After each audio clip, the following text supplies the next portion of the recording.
arrays in the last class. So we've seen what is arrays and all this. Uh, and coming to the initialization also, we have completed half of this. That is a compile time initialization is over. And then now I'll tell you how to write a initialization at runtime, and then we can move on to examples. Okay, so the next type of initialization in arrays is a runtime initialization. So runtime initialization can be done with the help of the function called scanf. So scanf function is used for initializing my arrays. That is that too at runtime.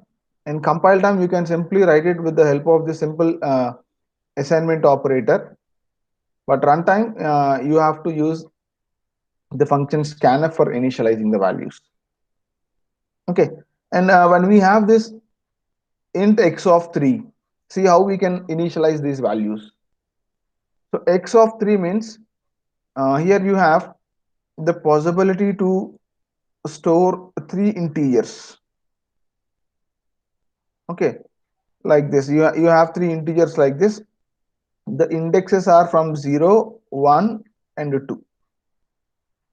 Okay, so the first one can be accessed with x of 0,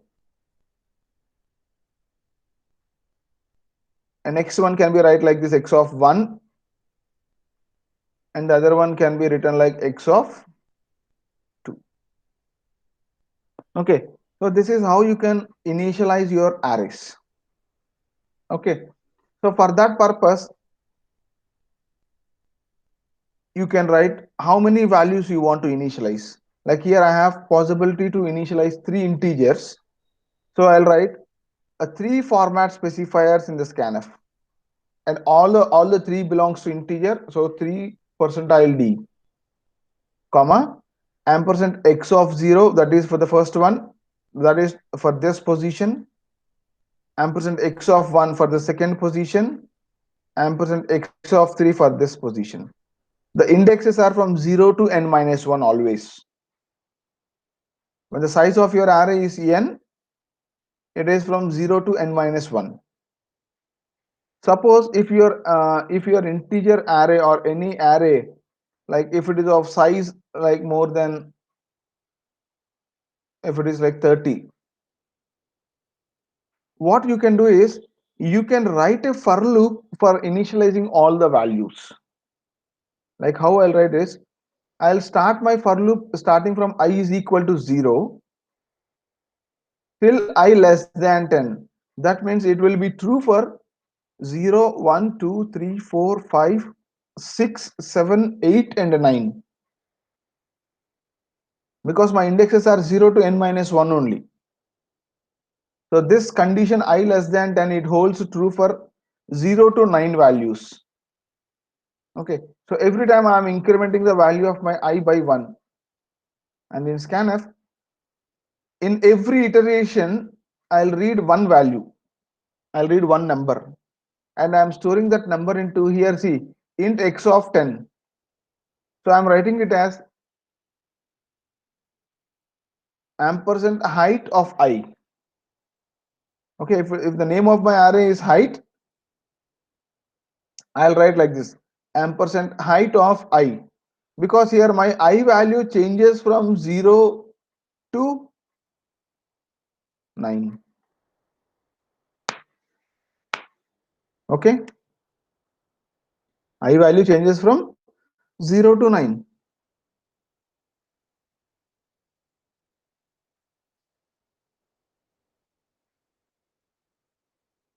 Okay, if you have very less numbers like 4 or 5 numbers, you can write this scanf like this.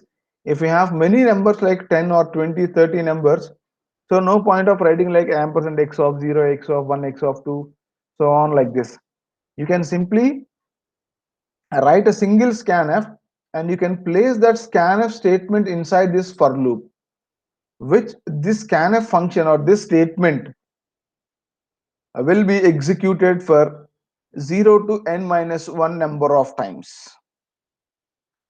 This will be executed for 0 to n minus 1 number of times, and every time when I execute it, it reads one value. That means it places like this ampersand height of 0. Simply I'm writing like h. Okay, it will take like ampersand height of 0. Next time it iterates and it will read the value for ampersand height of 1, height of 2, like that till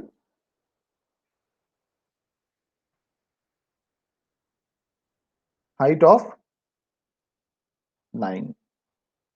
It will read the values up to this point.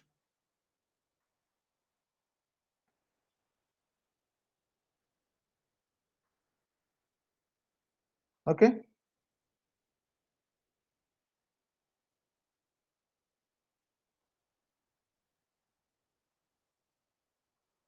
You got this?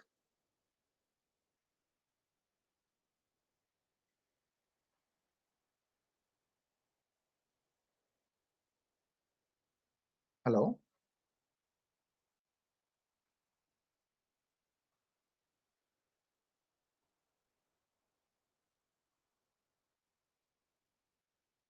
Hello? Yes, sir.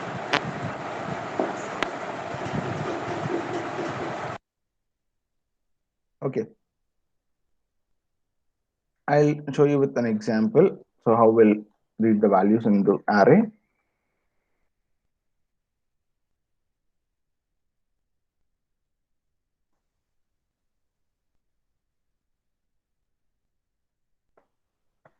See, hash include stdio.h. I'll write my main function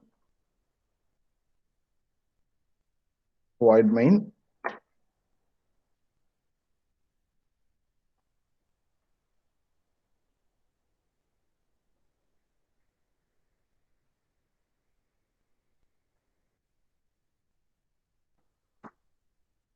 Okay, so first of all, I'll declare my one-dimensional array like this. See how I'll declare it? Int. Suppose my array name is ARR is my array name of 10. Okay, so this is my array. Okay, let us take a simple number like array of 5, and I'll write a compile time initialization here. So the values are 20, 30, 25, 36, 46. So these are my 5 values. Okay, so I'm initializing this array at compile time. Suppose if I want to print the values here, from I is equal to 0, I less than, how many values I have here? 5 values from 0 to 4. So that is why my condition is I less than 5. So this condition holds true when I equal to 0, I equal to 1, I equal to 2, I equal to 3, and I equal to 4. When the value of I becomes 5, so the condition is 5 less than 5. Okay, so this condition 5 less than 5 is false. Yes, the condition 5 less than 5 is false. So it will hold true only for 4 less than 5. Up to 4 less than 5, the condition is true.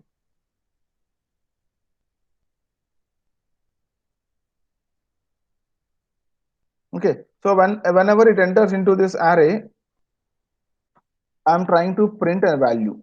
Printf percentile d, comma, array name is arr of I. So every time it will display one value, arr of 0, arr of 1, like that. See,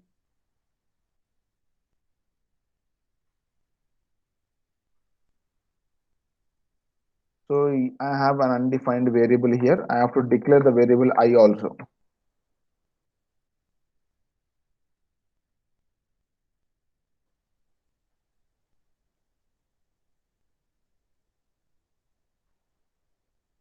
See, these are the values of my array arr.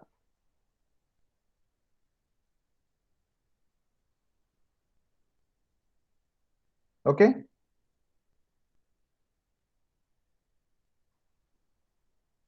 Suppose if you have the same array, like let us say I have one more array.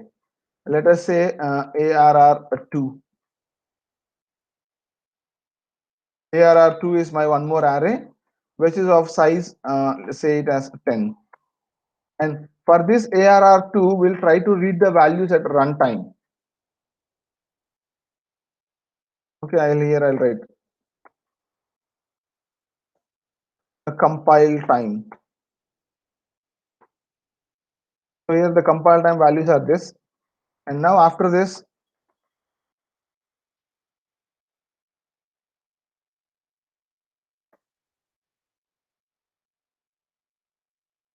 runtime initialization. So what about the values when you are runtime initialization? See,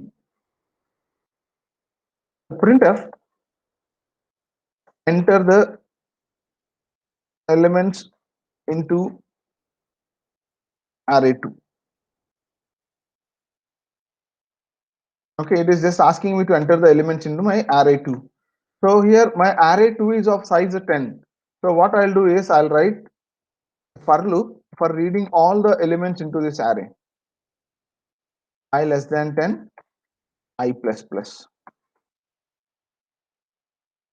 Scanf percentile. So every time whenever the loop iterates, for every iteration I am reading one value into this ARR2.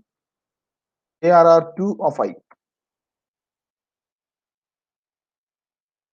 Okay. By the end of this for loop, when it completes all the 10 iterations, it will read all the 10 elements into my array ARR. Sorry, which is this is ARR2, right? ARR2. And now I'll try to display the values here. Now printf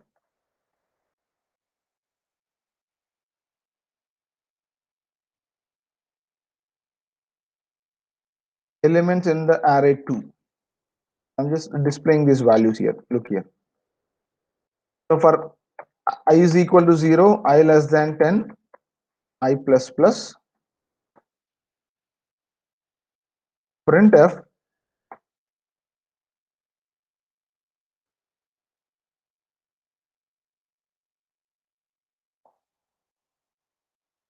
element percentile d is percentile d. So here I have two format specifiers. One is I and other one is ARR2 of I. So I will indicate the index.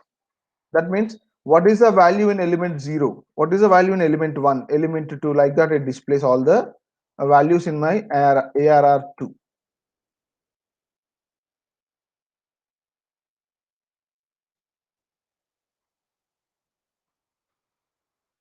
Look here. First, this one is all the elements which you have initialized at compile time. And here it is reading the values for all the elements in ARR2 which is at runtime. Okay, so I'm giving the values like this, say 11, 12, 15, 14, 19, 17, 22, 26, 28, 35. See, whatever are the values I have entered here, the same values I'm just displaying for the sake of you to understand how the arrays will read the values. Okay,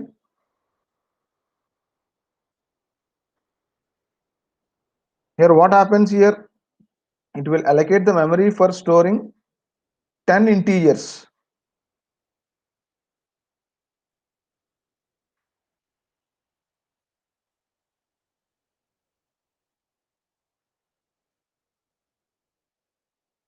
Okay, the indexes are like this: 0, 1, 2, 3, 4,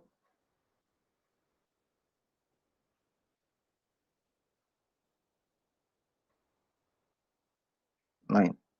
So you'll have only up to 9. 0 to 9, 10 elements. Okay, if you are storing the elements like this here, I'm storing 11 in the 0th index, 12, 15, 14.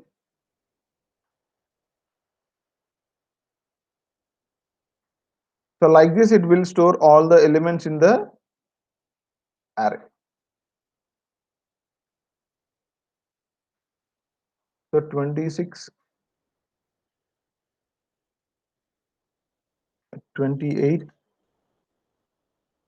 and 35. So this is how it will store the elements in your array. Got it?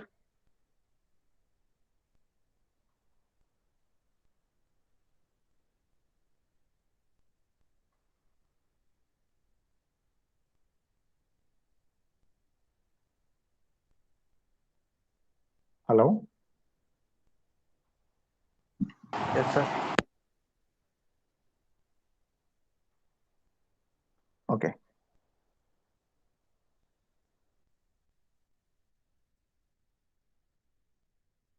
Now I'll tell you few examples on what operations you can do on a one-dimensional array. Okay. First, I will try to find out.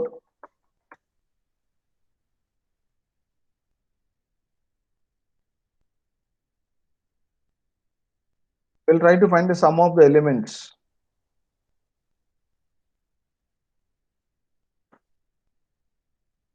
That means I'll take an array.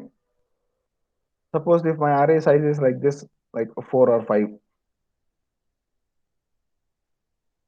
and I'm storing few numbers in this.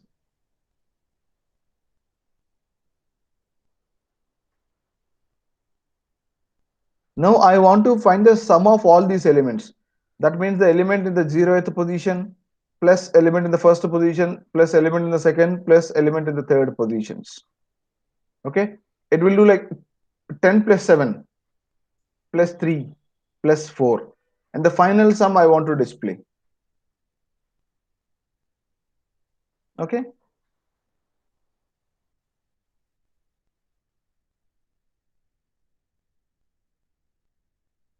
I mean, so for this purpose, what I require is I require one dimensional array. I'll say int a of 50, and I want a loop control variable which is I. Okay. So here what the compiler will allocate is, a compiler will allocate to store 50 integer values. 50 integer values. But every time I am not interested in storing all the 50 values. Sometimes I'll store only five values. Sometimes I'm interested in storing 7. Sometimes I'm interested in storing 10 values. So what I'll do is I will ask the user, enter the number of elements you want to store. I'm asking the user to enter the number of elements you want to store. So let us confine that number of elements as n. User will give me some value. And remember, this value of n should be less than 50, because the maximum size of my one-dimensional array A is only 50. That means at max I can hold 50 elements. But sometimes the space is allocated for 50. I can use only 10. I can use only 20. I can use only 5. So any number which is less than 50. I can store only 40, 49 elements, but I can't store 51 elements into this array because the maximum size of it is 50. Percentile D, comma, ampersand n. So user will give me the value of this n. So what is the number of elements he or she want to store in that one-dimensional array? Now I will read n number of elements from the user. I'll read n number of elements.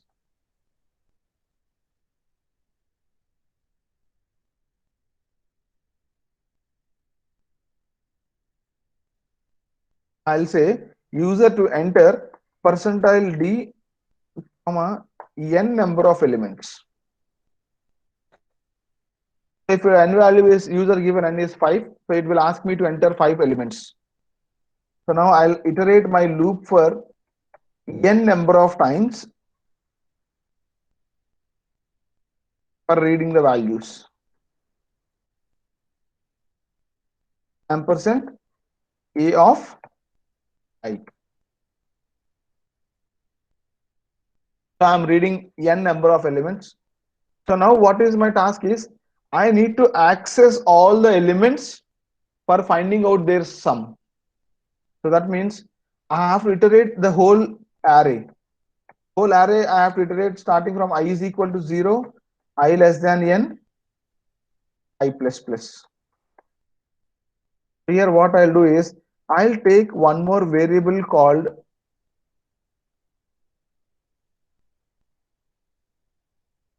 sum, and which is initialized to 0. Okay, to store the sum of all these elements, I am taking this variable sum. So first I'll add the value of this a of 0 to sum.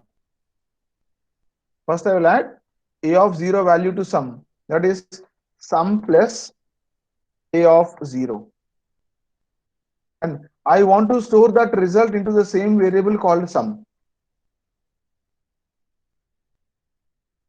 And next time I want to add, that means if I have added this a of 0 to sum, my sum value becomes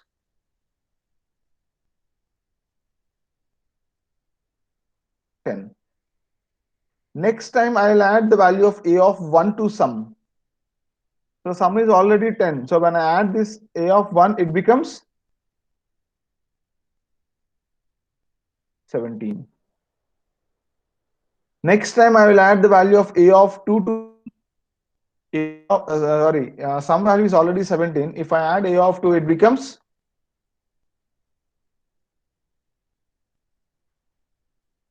20. Right? So like this I want to add.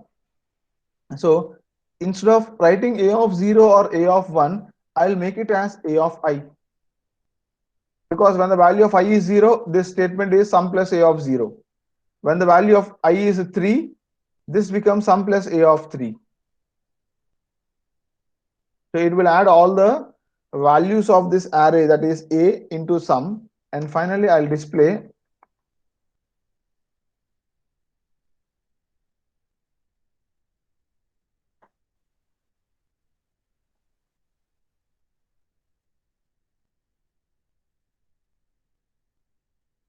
purchase. So after adding all the elements in the array up to n minus 1 position, then the value of the sum is sum of all the elements in array is, it displays the value of sum. Okay, so look what happens when you compile this. So I have to write one more variable, sum is equal to 0.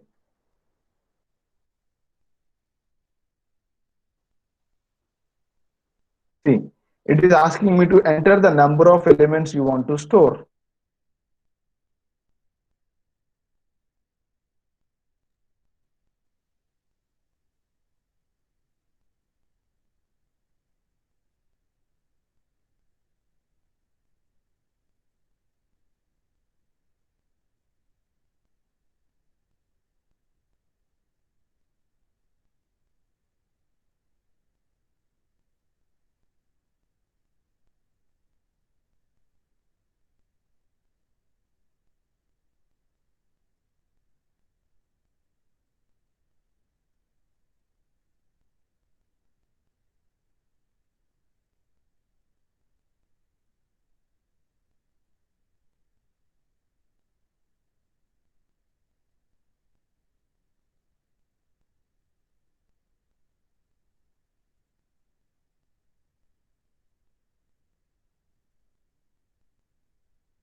Suman sir, presentation last. Okay.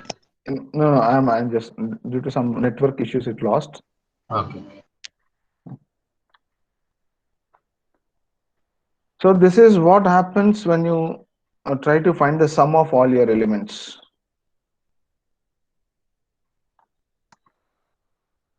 Okay, look here. So is it visible now? Yes, sir, it is visible. Okay. So it is asking to enter the number of elements. So if I give 4, so it will ask me to enter what are those 4 elements. So these are the 4 elements I want to store. See, so I'm giving 10, 15, 12, uh, 17. So it will calculate. It will take a variable called sum, and it is having a one-dimensional array like this, which stores all the 4 elements.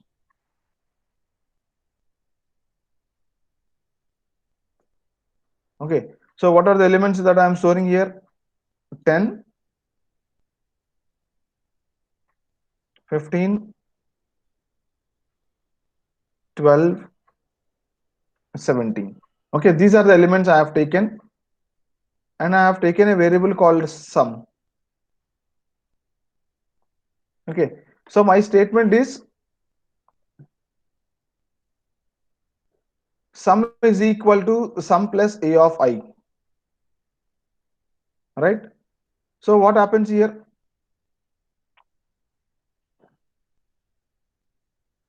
So first I value is here. That means at 0th position. So what is the value of a of I? A of I value is 10. Some value is initialized to 0.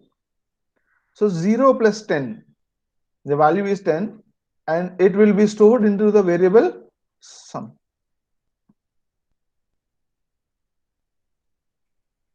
Okay. Next, it increments the value of I and it becomes 1. So it will find out a of I value is a of 1, which is 15. Sum plus a of 1. So sum is already 10 plus 15. It becomes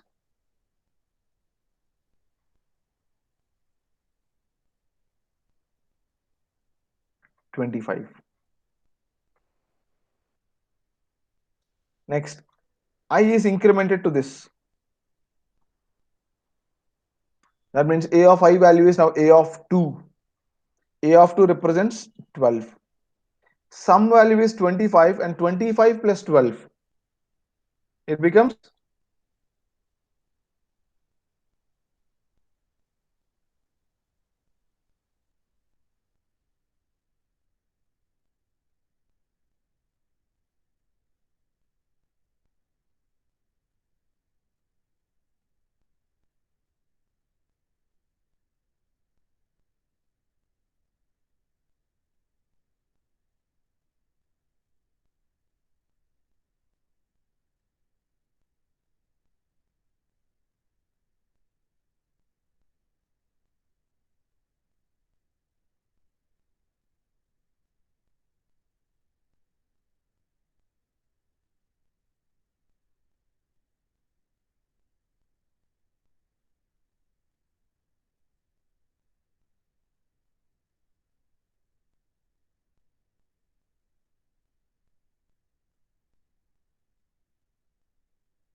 Hello.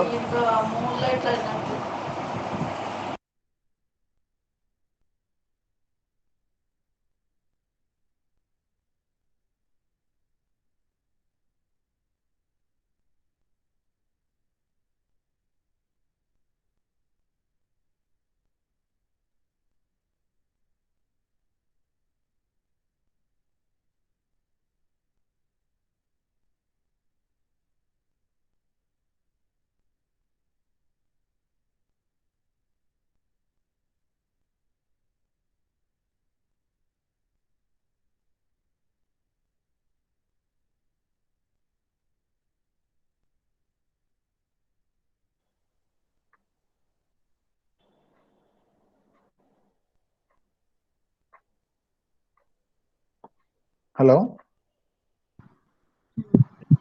got this example?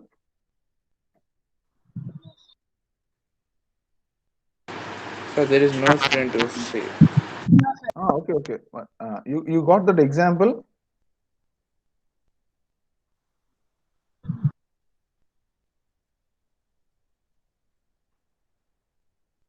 So this is to find the sum of all the elements in that one dimensional array.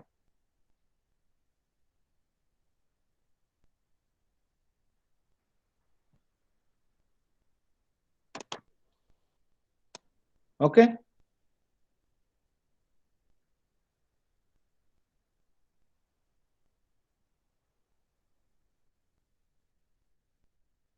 So next, I will tell you one more example.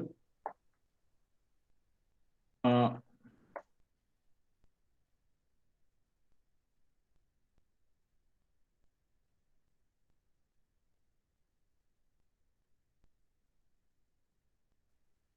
so this time I'm trying to find out the largest number in a one-dimensional array.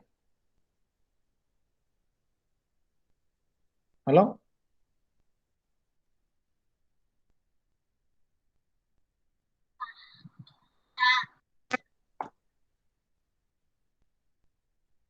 So I have a list of elements, that is a list of one-dimensional array, and from that one-dimensional array, I'm just trying to find out what is the largest number.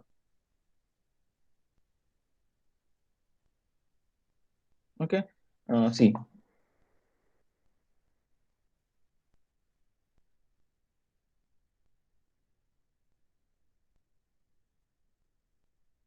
So I'll take an array, same thing like a of say 50, and to read the size, I'll take n. For a loop control, I'll take a variable called I. Uh, and to find out the largest number, I'll say a variable called big.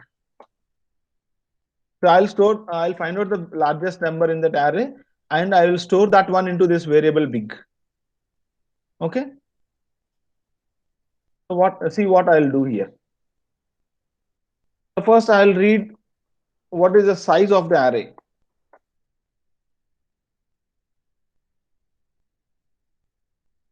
Enter the number of elements.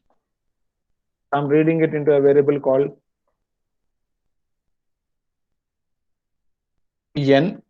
So n is the size I am reading from the user.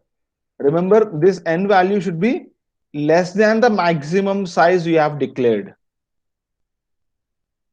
The maximum size I have declared here is 50, and my n value should be always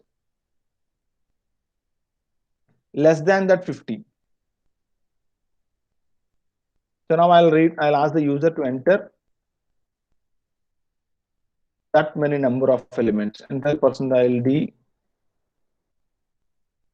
elements, which is n. The user will start entering those elements, so I have to read them. So for I is equal to 0, I less than n, I plus plus,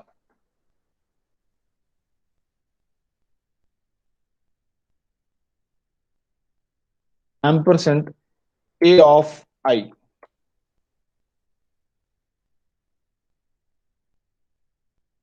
Okay. So this is what I have done.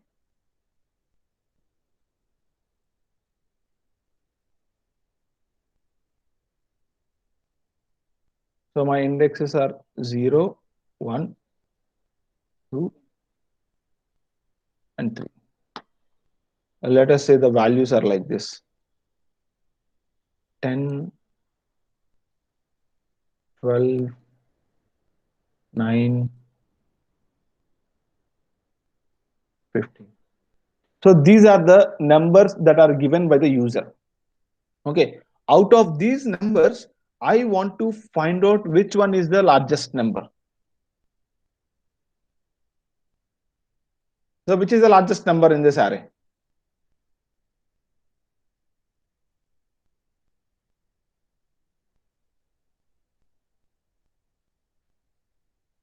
Hello.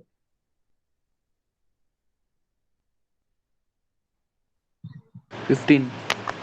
15. So I want to identify that and need to display that is the biggest number. Okay. So for that, what I'll take is I'll take a variable called big. I'll take a variable called big. So I'm just writing it as B. So from this, what I'll do is whatever is there in the zeroth position of this array, I don't know whatever the value in the zeroth position, I will consider that as the biggest number as of now. So just I'm explaining the logic. Look at the logic carefully. Okay. Whatever is the value in the zeroth position of that array, you blindly consider that is the largest number. Now, what is the largest number? Big is equal to array of zeroth position.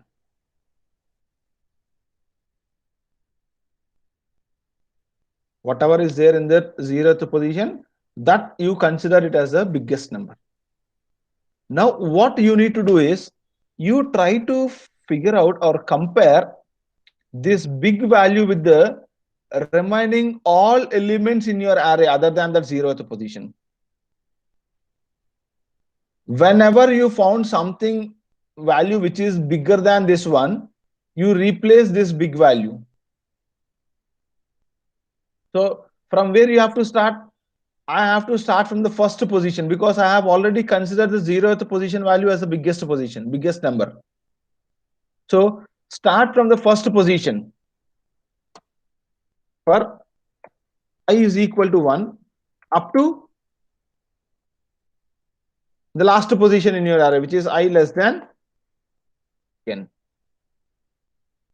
Starting from the first position till the last index, which is n minus 1th index.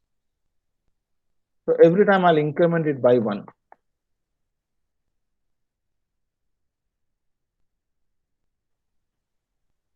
Okay. So now what you need to compare? I need to compare the value of big with the value of the element in the next index of the array. So that means here I'll compare my big position, and that means the big value, which is 10, with the 12. So big is B, and you need to compare it with A of 1.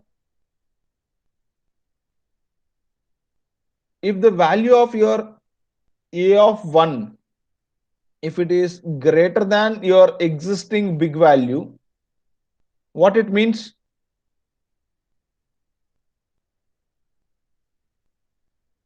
If the value in A of 1 is greater than big,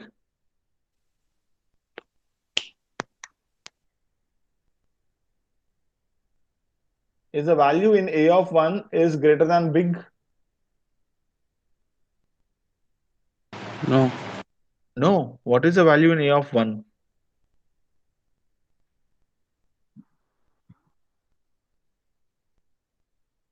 What is the value in A of 1 position? 12. 12. Is 12 greater than big?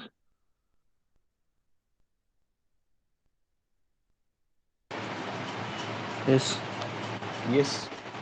So when you found some other number which is greater than your big position, you replace that big value with that value because you found some other number which is greater than this, and your target is to find out the biggest number. So you simply replace it. Next, you compare with A of 2. What is the value of A of 2? A of 2 9. value is 9. And what is the value of your big? 12. Now the big value is 12. Is 9 greater than 12?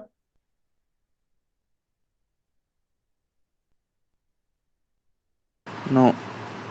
No, 9 is not greater than 12. So whatever I have considered is the biggest number. So that is fine. Next, I have to compare with a of 3 greater than b. A of 3 value is 15. 15. So 15 greater than 12. Yes, True. 15 is greater than 12. So I have to again replace this big value from 12 to 15. See, look here. If a of I value,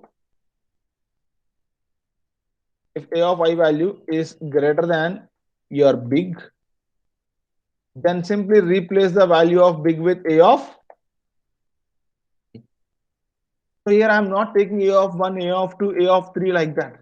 I am generalizing it with a of I. By the end of your all the iterations in your for loop, you will get the biggest number in your array into the variable big. So when you come out of your for loop, you can simply print it.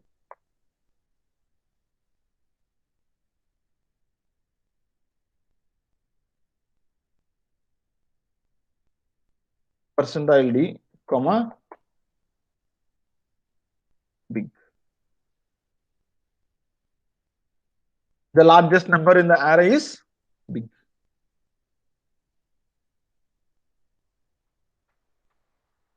Got it? Yes, sir. See, it is asking to enter the number of elements. I'll say 5. So 12, 15, 9, 16, 20. So the largest number in the array is. So you need to identify wherever maybe the position of the 20. Suppose if it is this 12, 15, 20, 18, 13.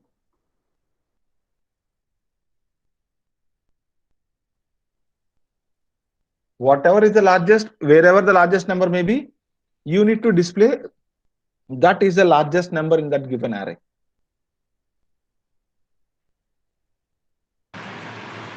Sir. Okay. Any doubts in this? Sir, what will happen if we give the minus value? Minus is the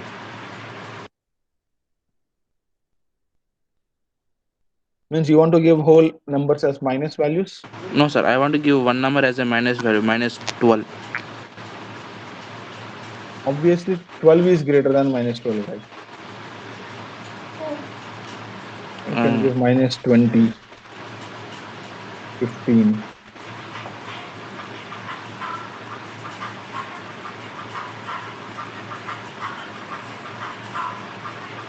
Okay.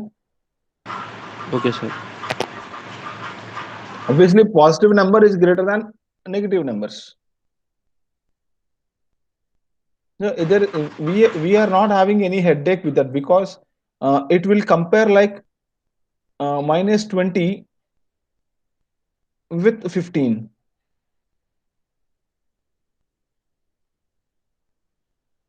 It will not compare with 20 with 15. It compares minus 20 greater than 15. So minus 20 is not greater than 15. The condition is false.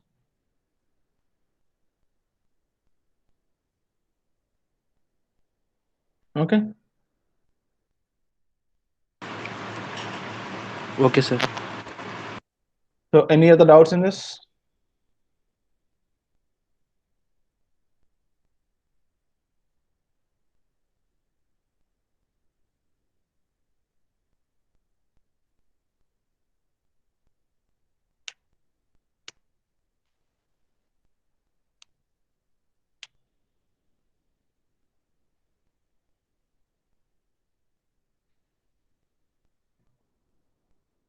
Okay. I'll tell one more example on one-dimensional arrays.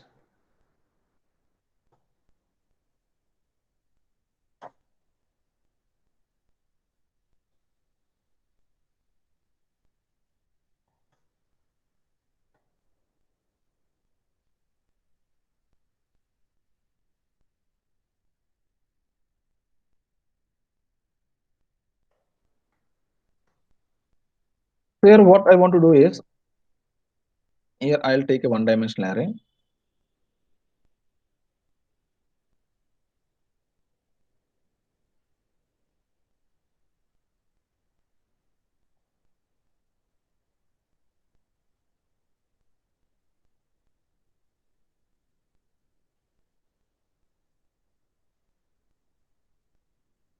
and I will say this is my one dimensional array, and I will say a variable called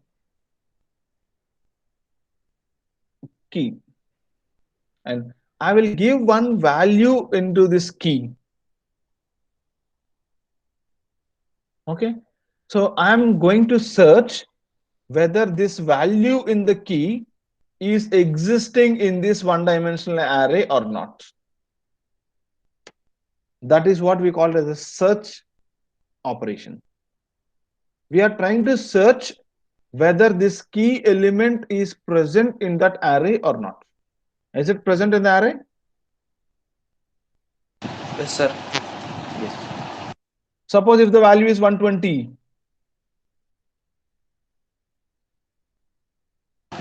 No, sir. no, it is not there.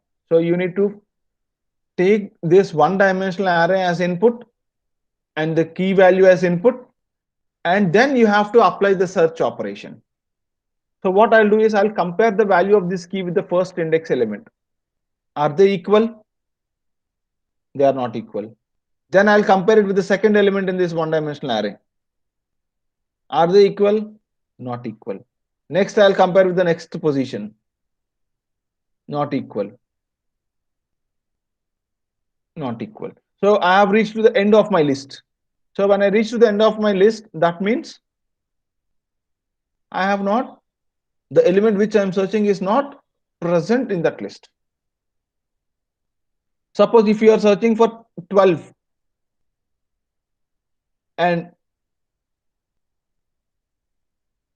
you have found that value at this position, the value you are searching is present at this position, then you can stop your procedure here, because you no need to compare with the remaining elements, because you already found the element which you are searching. In the third position, you found the element, whatever is the position. If you found the element which you are searching, you can stop the procedure. Okay, so look here. Sir, Yes. sir, I have taken the key as 11, Hmm. but there is a no value in. I didn't found search. I didn't search. I mean, I didn't get the answer. Yes. But I want to show the answer like it is between 10 to 12. No, no, no, you can't say that, because the numbers which you are giving here are not in any order. The elements what we are taking here in the array, they are not in a proper order. When they are not present in a proper order, you can't say that it is in between these two positions.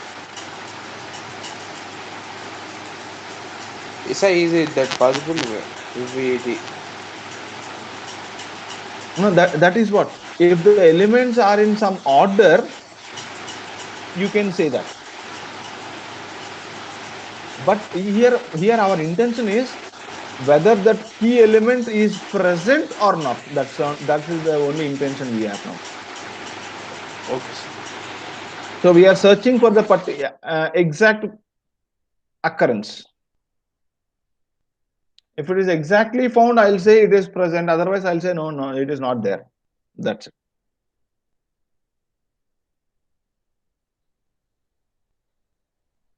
Okay.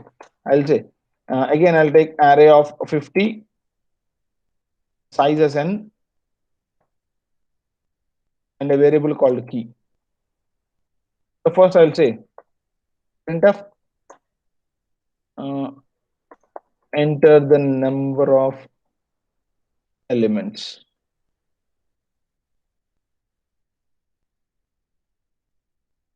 Percentile d, comma percent n.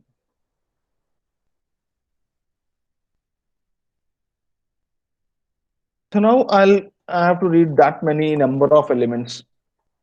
enter percentile d elements.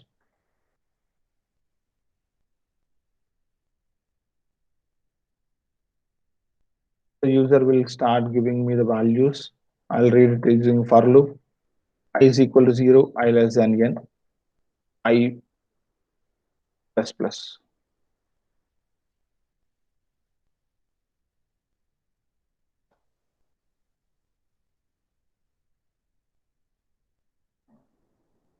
Scanf percentile d ampersand a of.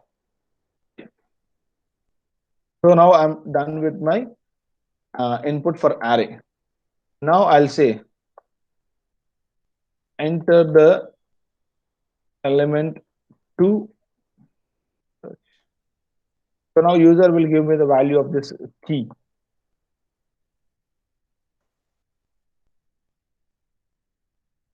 So now done with the input.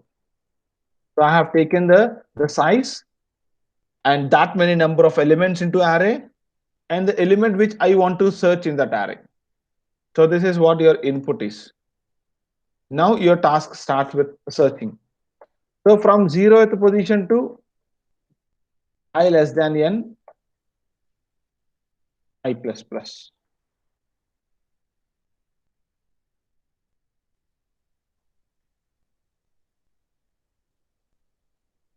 Okay. So I'm planning to compare for all the elements starting from 0th position to the last position because I don't know where the element may be, where the key element which I am searching it may be. So for that reason you have to plan your searching procedure for all the elements from 0 to n minus 1 index. And you are searching if the value you are searching key value is equal to a of I. If it is matching, you can simply say printf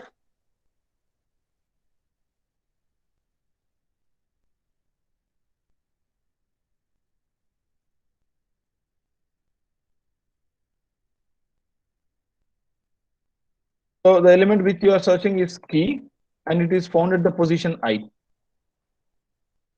Element, suppose if it is 12 and it is found at third position. Element 12 found at third position. It displays a statement like that. And whenever you find that element, so you no need to verify for the remaining elements. So you can simply say return. It will simply stop your procedure there. Because if the element say your array size is say 100 and the element which you are searching is found at some fifth position, so there is no point for comparing for the remaining 95 elements because the element is already found at this position. So then what is the point in finding out for the remaining elements? So there is no point in comparing. So the element found at so and so position and simply you can say return. Suppose in some cases the element may not be present. Suppose the example like suppose your array elements are this 10, 13, 12, 15 and you are searching for an element say 40. So the element is not present here. So when I can see that element is not present here is after searching the 0th position, after searching the first position, second, third, and when you reaches to the fourth position, that means when you have reached to the fourth position means you have compared with all the elements in the array and still you have not found it. So if the value of your I is equal to n, then you can say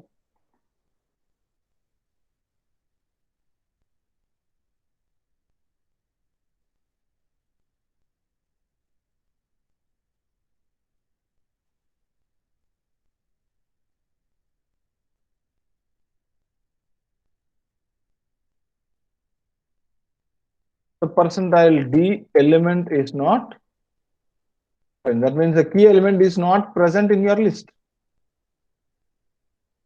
Okay, see what happens.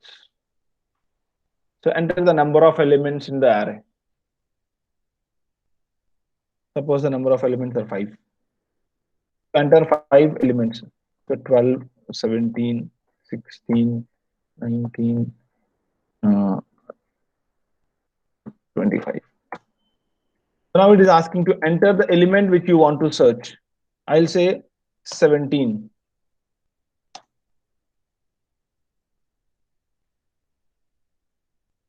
No, I have not given this position.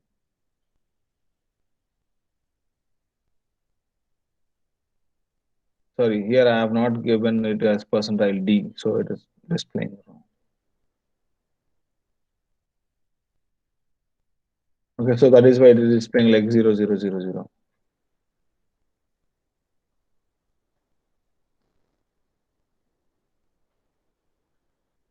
The elements 12, 17, 19, 22, 26. The element I'm searching is 17. So element 17 found at one position. Okay. Suppose in all the cases the element you are searching it may not be there. So what happens when the element is not there? And you are trying to search for an element 35. 35 is not actually there in the list. So it should display 35 element is not present. Got it?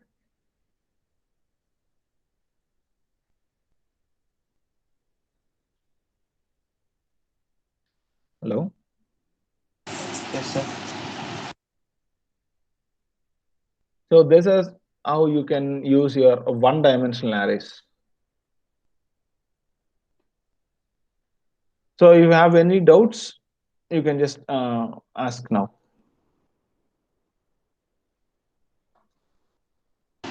No, sir. Okay then.